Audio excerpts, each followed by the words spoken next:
नमस्कार। दूरदर्शन के विशेष कार्यक्रम में आपका स्वागत है। आज का विषय है उत्तराखंड में जल संरक्षण। जल संरक्षण के योद्धा आज हमारे स्टूडियो में मौजूद हैं और आपको पता है जल नहीं तो जीवन नहीं, इन तमाम विषयों को लेकर उन्होंने काम किया है। मैं आपका परिचय उनसे सीधे करवा देता हूं।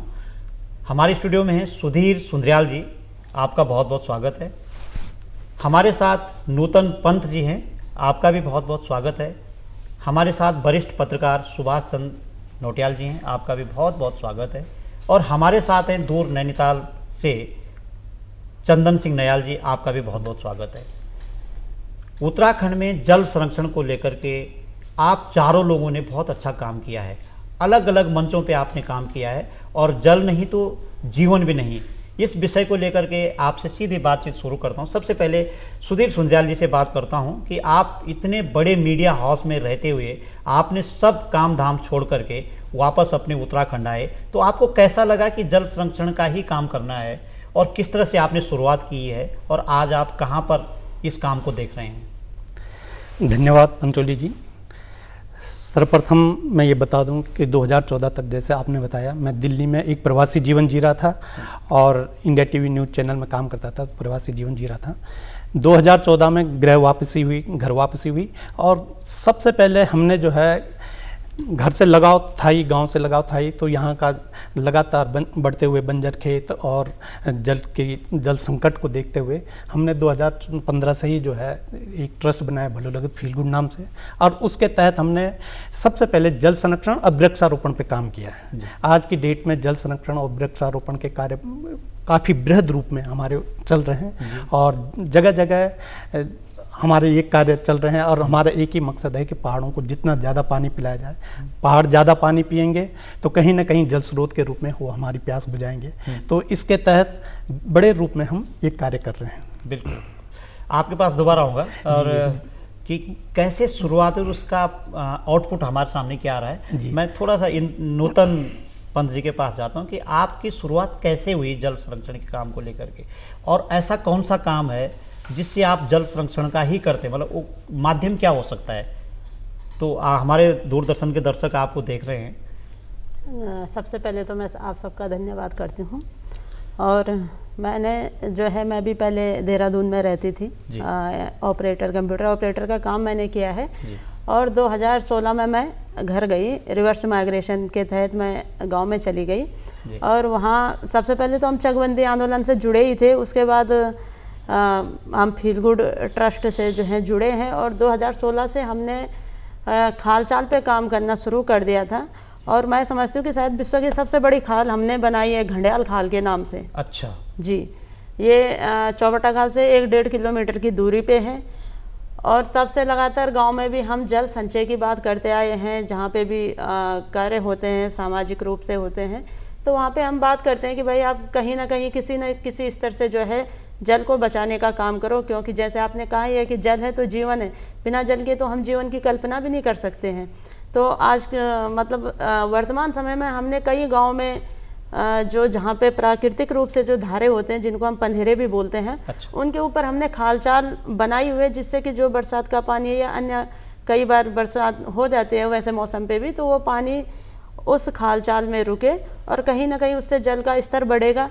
तो गर्मियों में जिस तरीके से इस समय बहुत संकट कई गांव में पानियों का आया था, तो हमारे यहाँ या जिन जगहों पे हमने खाल चाल बनाए वहाँ पे पानी कम हुआ था, लेकिन वो धारे बिल्कुल सूखे नहीं थे। बिल्कुल, वो धारे सूखे नहीं थे, बिन पानी सब सोन। यानी कि हमारे साथ वरिष्ठ पत्रकार हैं सुभाष चंद्र नौटियाल जी और आपके कई आर्टिकल ऐसे लिखे गए हैं कि बिन पानी सब सून। और आपके साथ जितने भी मेहमान बैठे, शायद यदा कदा आपने इनके कामों को भी उजागर किया है। आप क्या महसूस कर रहे हैं कि आपके लेखन से या इनके काम से समाज में किस तरह का परिवर्तन या लोग कैसे जल संरक्षण के काम से जुड़ रहे हैं? धन्यवाद पंचोली जी। आज का जो दूरदर्शन में जो कार्यक्रम रखवाया है, विशेष कार्यक्रम, ये समय सापेक्ष कार्यक्रम है। इस प्रकार की कोशिशें इसमें वैश्विक स्तर पे हो रही हैं। आप देख ही रहे हैं कि जल संरक्षण के लिए किस प्रकार से वैश्विक स्तर पे प्रयास किए जा रहे हैं और दूरदर्शन इसके लिए किस प्रकार से उन अननोन हीरो को यहाँ पे ला के उनके कार्यों को दिखा रहा है। कहीं ना कहीं प्रेरणा स्रोत बन रहे हैं लोग, जैसे सुंदरयाल जी हमारे प्रेरणा स्रोत बन रहे हैं, अपने नयाल जी प्रेरणा स्रोत बन रहे हैं, बच्ची सिंह बिष्ट जी प्रेरणा स्रोत बन रहे हैं। तो ये उत्तराखंड के ऐसे नाम हैं जो कि जल संरक्षण के लिए, इसके साथ और भी लोग हैं जो कि बहुत अच्छा काम कर रहे हैं। तो हम मीडिया के माध्यम से समय समय पर इन लोगों को उजागर करते हैं, इन लोगों का काम उजागर करते रहते हैं कि ये धरातल पे किस प्रकार से काम कर रहे हैं। चाल खाल है, हमारे गाड़ गदेरे हैं, हमारे धारे नौले हैं, किस प्रकार से काम कर रहे हैं। मेरे एक किताब भी है, आप श्रद्धा का कारक जल। अच्छा। तो उसमें उत्तराखंड में जल संरक्षण की जो नीति रीति रही है, जो परंपराएं रही हैं, जिनको कि संरक्षण करने का ये लोग इस समय वर्तमान में काम कर रहे हैं और अन्य लोगों को भी प्रेरणाएं दे रहे हैं कि कौन कौन से वृक्ष हमें लगाने चाहिए और किस प्रकार से जल संरक्षण हो सकता है, उसके लिए विशेष रूप से ये लोग काम कर रहे हैं। एक हरामिरे का सिद्धांत था जल संरक्षण के लिए। तो मैं देखता हूँ कि ये धरातल पे इन्होंने पढ़ा है या नहीं पढ़ा है मैं नहीं जानता, लेकिन ये उस प्रकार के वृक्षों को लगा रहे हैं कि बांज कहाँ लगाना चाहिए, बुरांस कहाँ लगाना चाहिए, या गढ़बांस कहाँ लगाना चाहिए, या उतीस कहाँ लगाना चाहिए, है ना, ये किस उस पे लगाना चाहिए, है ना, पूर्वी ढाल क्या होता है, पश्चिमी ढाल क्या होता है। इन लोगों को सारा नॉलेज है उन चीज़ों का। ये जबकि हम लोगों को उतना नॉलेज नहीं है, लेकिन जो धरातल पे काम कर रहे हैं कि पूर्वी ढाल में कौन सा वृक्ष लगाना चाहिए, कैसे जल संरक्षण होगा, पश्चिमी ढाल में, उत्तरी ढाल में, दक्षिणी ढाल में किस प्रकार से हम कर सकते हैं ताकि हमारा जल संरक्षण हो। इन लोगों को अब जो हमारा परंपरागत ज्ञान रहा है इन लोगों के पास है। कहीं ना कहीं हमें इन लोगों से सीखने की आवश्यकता है। इन लोगों से सीखने की आवश्यकता है। और सुभाष चंद्र नौटियाल जी का बहुत लंबा अनुभव आप लोगों के काम के प्रति। मैं सीधे नैनीताल की तरफ मुड़ता हूँ। चंदन सिंह नयाल जी, जिसको झीलों की नगरी भी कहते हैं नैनीताल को, और उसके आसपास अगर आप जल संरक्षण का काम करते हैं तो सच में वो अनूठा ही होगा। तो आप अपना अनुभव बताइए कि आप तो यंग हैं और आपको तो लगना चाहिए कि बिस्लेरी में पानी आ जाए क्या बोतल में पानी आ जाए, है ना, लेकिन आप जो पहाड़ का पानी को, जो बरसात का पानी को रोकना, ये बड़ी बात है, उसके लिए आप काम कर रहे हैं। तो आपका अपना अनुभव सुनाइए। धन्यवाद पंचोली जी। लगभग 10-11 साल जो है हमारा अनुभव रहा है जी। और पिछले शुरुआत में जो है हमारा ये था कि हम सिर्फ प्लांटेशन पे फोकस हमारा था जी। कुछ ऐसे पॉइंट रहे जिनकी वजह से मुझे मैं भी नौकरी करता था, नौकरी छोड़ के पहाड़ आया जी। और पहाड़ आने के बाद मुझे लगा कि अपने पहाड़ को बचाने की आवश्यकता है, क्योंकि जो हमारा कुमाऊं रीजन है वो गैर हिमानी नदियों वाला क्षेत्र है, अर्थात हिमालय से वहाँ कोई नदी नहीं निकलती है। तो पानी की बड़ी समस्या बहुत पहले से वहाँ पर रहती थी। तो हमारे सिर्फ जो है धारे, नौले और जो गधेरे हैं उनसे हम लोग जो है सीमित है, उसी से हमारी खेती, हमारी आजीविका, तो पानी के जो सारे संसाधन हैं वही रहते थे। तो कहीं ना कहीं हमें एक दिमाग में एक बात आई कि जो हमारी पोखर परंपरा थी, अच्छा, जब घरों में पाइप नहीं होते थे, नल नहीं होते थे, तो उस वक्त जो है गांव के लोग, पहले के लोग जो है ज़्यादातर खेती पर और जो हमारे पशुपालन पर, उस पर निर्भर रहते थे। गाय भैंसे पालते थे बहुत ज़्यादा मात्रा में। तो बड़े बड़े जो हमारे कैचमेंट एरिया हैं उनमें चाल खाल और पोखर बना देते थे, ताकि उसमें जो है बारिश का पानी रुके और काफ़ी समय तक रहे। और उनको ये नहीं था कि ये पानी भूमिगत भी होगा, लेकिन उनका ये था कि पानी रुके और उससे हमारे जो पशुपालक हैं, गाय भैंस चराने वाले लोग हैं, उनको जो है पशुओं को पानी मिल जाए। तो एक पोखर परंपरा हमारी चलती आ रही है और कई सारे ऐसे गांव हैं जिनमें आज भी पोखर, पोखरी या ताल, खाल इस नाम से जो है बहुत सारे गांव के नाम हैं। गांव के नाम है। अब जब शुरुआत में मैं गांव में पूछा कि भाई इस जगह पे क्यों इन पोखर नाम, हर गांव में 2-2, 3-3 जगह पोखर, पोखरी करके नाम है। तो तब बुढ़ा जो हमारे बुजुर्ग लोग होते थे वो बताते थे कि भाई यहाँ पर पोखर हुआ करता था, लेकिन आज तो वो सारे पोखर, ताल हाल खत्म हो चुके हैं। तो उसी को हम लोगों ने थोड़ा टेक्निकली उसको बढ़ावा दिया और जीबी पंत इंस्टीट्यूट से थोड़ा सा टेक्निकली हम लोगों ने ज्ञान लिया और विभिन्न प्रकार के चाल खाल, खंतियाँ, पोखर और तालाब हम लोगों ने जो है पहाड़ों में बनाने शुरू किए। बिल्कुल बिल्कुल, पहाड़ों में बनाने शुरू कर। आपका अनुभव हम सुनना चाहेंगे। दर्शकों में एक बात क्लियर कर देता हूं कि हमारे जो आज मेहमान हैं, ये सभी मेहमान रिवर्स पलायन के हीरो हैं, जिन्होंने शहर छोड़ कर के वापस गांव गए और गांव में प्रकृति, पर्यावरण की सुरक्षा के लिए अपने तरीके से एफर्ट किया और उस काम को आज दुनिया के सामने लाया कि पानी भी बचाया जा सकता है, पेड़ भी बचाया जा सकता है।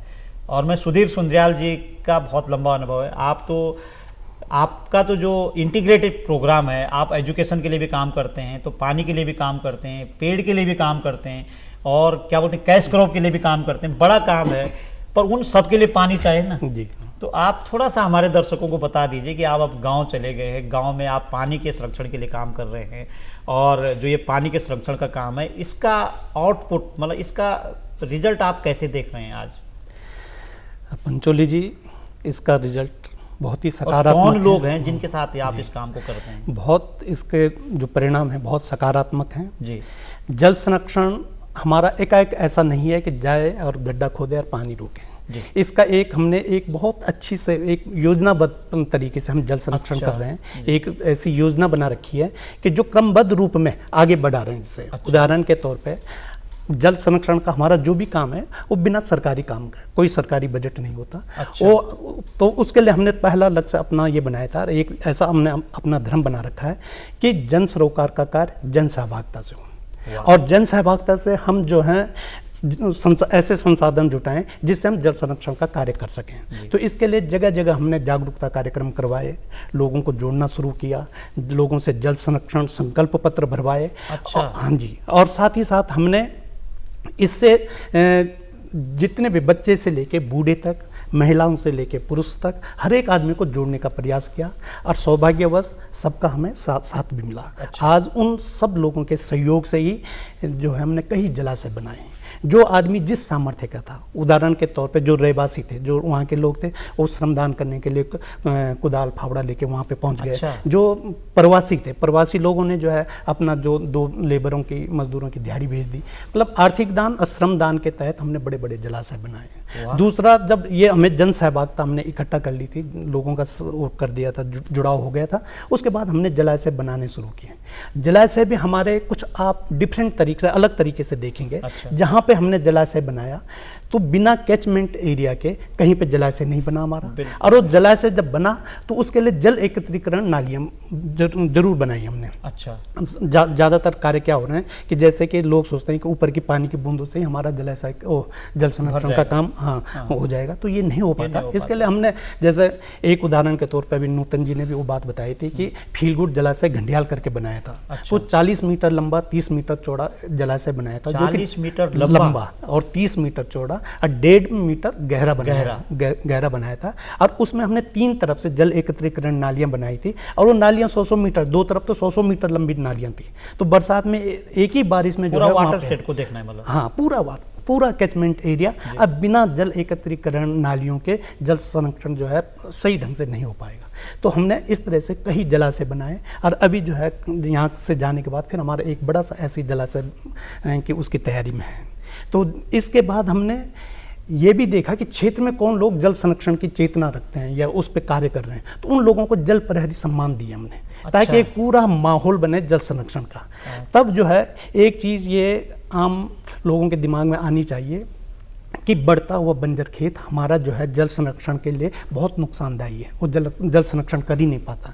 हार्ड सरफेस जो है बहुत तेज़ी से पानी को आगे बढ़ा देता है। तो तब इसके लिए हमने बंजर खेत आबाद करो मुहिम चलाई है, और आपने देखा होगा कि हमने जो है कई हज़ारों फलदार पेड़ जो हैं उन खेतों में लगाए हैं। हमने कहा उन बंजर खेतों में लगाए हैं, और कई लोगों को जोड़ा है। आज की डेट में कई किसानों को जोड़ के उनको बीज दे के, ताकि खेत को आबाद कर दो। आबाद खेत जल संचय ज़्यादा करते हैं बनिस्बत बंजर खेतों के। और फिर हमारा एक ही विश्वास था कि किसी भी कार्य को जो है बहुउद्देशीय बनाएं। कैसे बनाएं? जल संरक्षण को बहुउद्देशीय बनाने के लिए हमने कहा कि वन विभाग के पास करोड़ों रुपए आता है, कई करोड़ों, हजारों करोड़ों रुपए वन के पेड़ लगाने के, जंगली पेड़ लगाने के लिए आता है। तो हमने अपना उद्देश्य बनाया कि हम फलदार पेड़ बांटेंगे और वो लगवाएंगे, ताकि वो आजीविका का साधन बने। जो फलदार पेड़ हम देते हैं लोगों को, वो अपने खेत में लगाता है।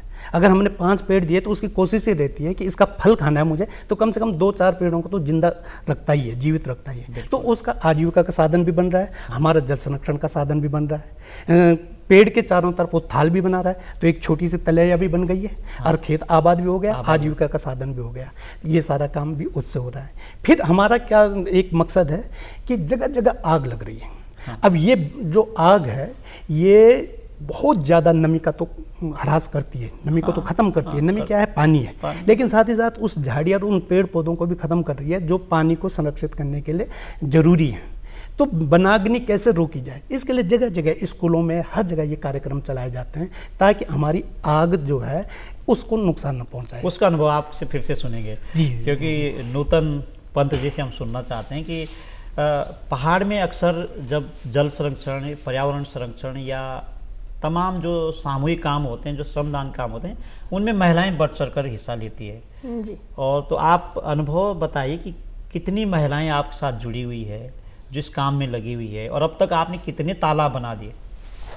हमारे जो दूरदर्शन के दर्शक हैं बहुत उत्साहित हैं कि पानी के संरक्षण और लोक सहभागिता से हो रहा, तो ये बड़ा काम आप लोगों ने किया। देखिए, अब मैं अगर कहूँ तो शायद पहले से ही पहाड़ महिलाओं पे टिका हुआ है। बिल्कुल, है ना, पहले से ही महिलाएं ज़्यादा काम करती हैं, ज़्यादा क्या खेती पाती महिलाओं पे ही टिकी हुई हैं। तो मुझे लगता है कि आज महिलाएं ही पानी के लिए भी ज़्यादा परेशान हैं, क्योंकि परिवार में अगर महिला है तो हर चीज़ के लिए सबसे ज़्यादा चिंतित वही होती है। भाई गाय है, भैंस है, जो हमारी खेती पाती है, अगर वहाँ पे पानी नहीं है तो वो दिक्कत, ऐसे नहीं है घर में सबको दिक्कत होगी, लेकिन महिलाएं उसके लिए ज़्यादा चिंतित होती है। तो जहाँ तक महिलाओं की बात है तो हमारे पोखड़ा ब्लॉक में काफ़ी गांव ऐसे हैं, काफ़ी कि हम तो लगभग सभी मान के चलते हैं कि जहाँ 100% महिलाएं हमारे साथ आती हैं। अच्छा। बस एक बार बोलने की देर है कि भाई हम वहाँ पे ऐसा जलाशय बना रहे हैं, आपको वहाँ पे आना है, तो अपने कूटी, दथड़ी, फावड़ा, जो भी चीज़ें जिसके पास है, अपने तसलियाँ सब लेके चले आते हैं। मतलब वो कभी ये नहीं बोलते कि नहीं, उनको भी पता है कि आने वाला भविष्य जो है, अगर पानी नहीं रहेगा तो वो भविष्य चौपट ऐसे है। कितनी महिलाएं होगी? महिलाएं तो अगर मैं देखो, मैं ऐसे बिल्कुल गिनती के अनुसार तो फिर भी हमारे यहाँ 400-500 महिलाएं तो ऐसी हैं जो हमारे साथ लगातार, जो यहाँ पे एक जलाशय में नहीं आ सकते वो दूसरे जलाशय में आ जाते हैं। बहुत सुंदर। लेकिन आते जरूर हैं, वो श्रमदान उनका जरूर होता है। और जब हमने पहली खाल जब बनाई थी तो उसमें तो कम से कम 150 से 200-250 महिलाएं हमारे साथ में आई थी, काफ़ी संख्या में थी।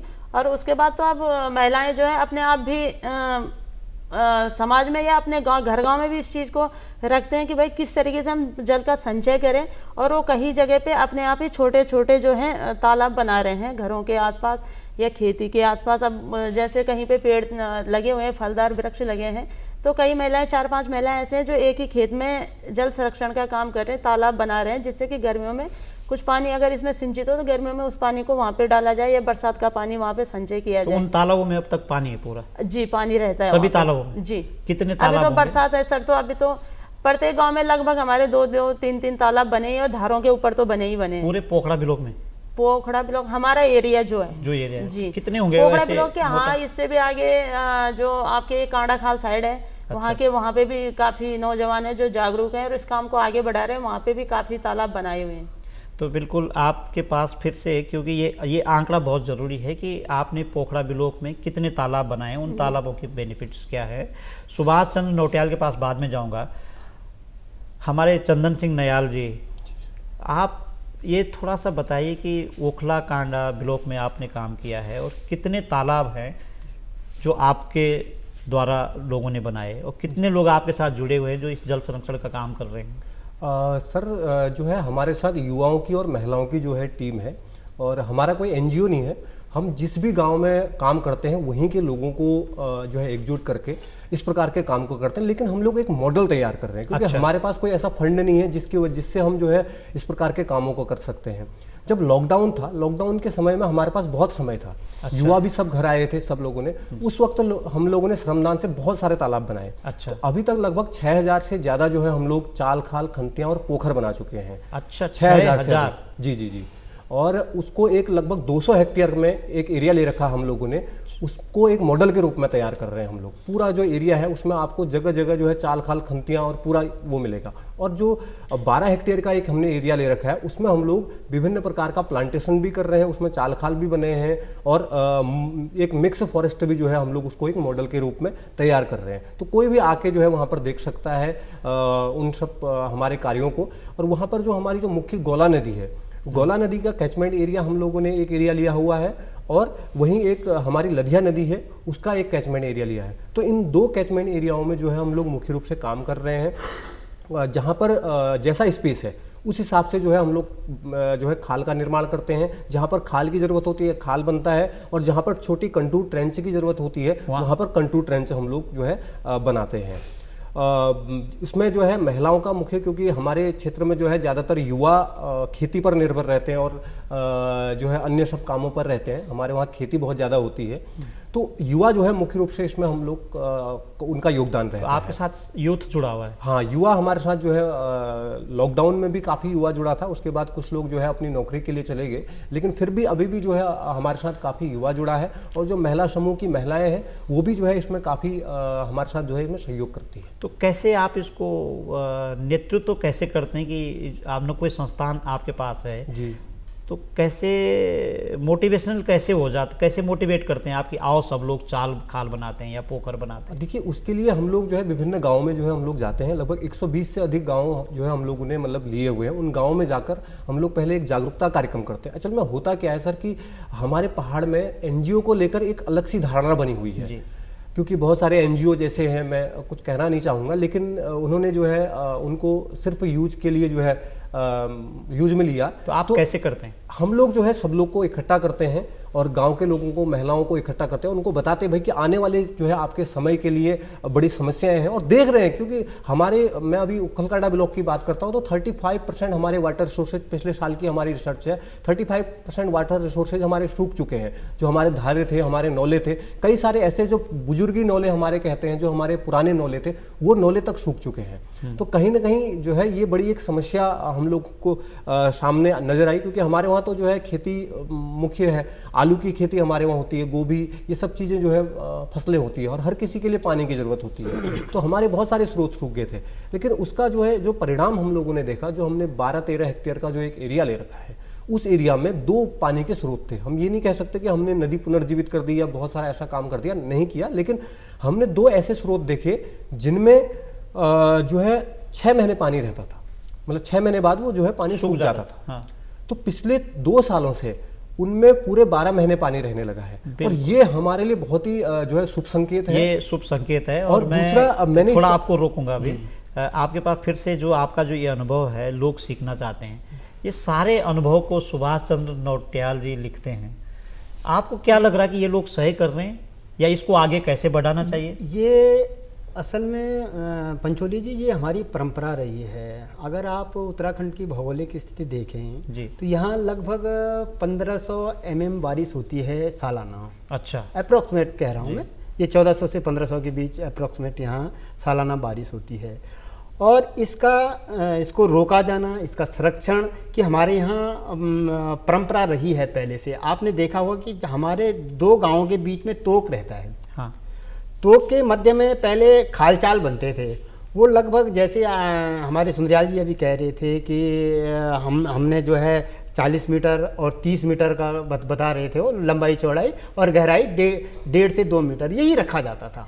उसके साथ साथ तोकों के मध्य में गायों को या अपने पशुओं को पानी के लिए छोटे छोटे गड्ढे किए जाते थे। असल में उससे क्या होता था, सीमार बनता था।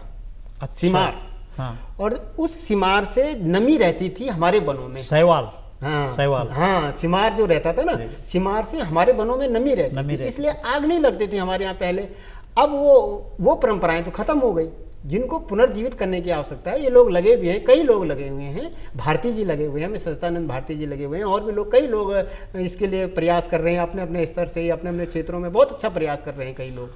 लेकिन उस परंपरा को, उस परंपरागत ज्ञान को पुनर्जीवित करने की आवश्यकता है। मैं तो सरकार से भी, सरकार के जो अधिकारी हैं उनसे भी यही कहता हूं कि हमारे परंपरागत ज्ञान को पुनर्जीवित करने की आवश्यकता है। जो धरातल पे जो लोग काम कर रहे हैं उनका ज्ञान को परिमार्जित करने की आवश्यकता है कि नहीं, ये अगर हम इसके बजाय इस तरीके से करें तो ये ज़्यादा बेहतर है। इस तरीके से जो जितने ये 3-4 जल योद्धा यहाँ पर आ रखे हैं, हाँ जी, इन्हीं के तरीके से करें। हाँ, नहीं, इसमें हो सकता है कि थोड़ा रिफॉर्म की आवश्यकता है इन लोगों पे भी, क्योंकि कहीं ना कहीं जो परंपरागत ज्ञान है बीच में हट गया है।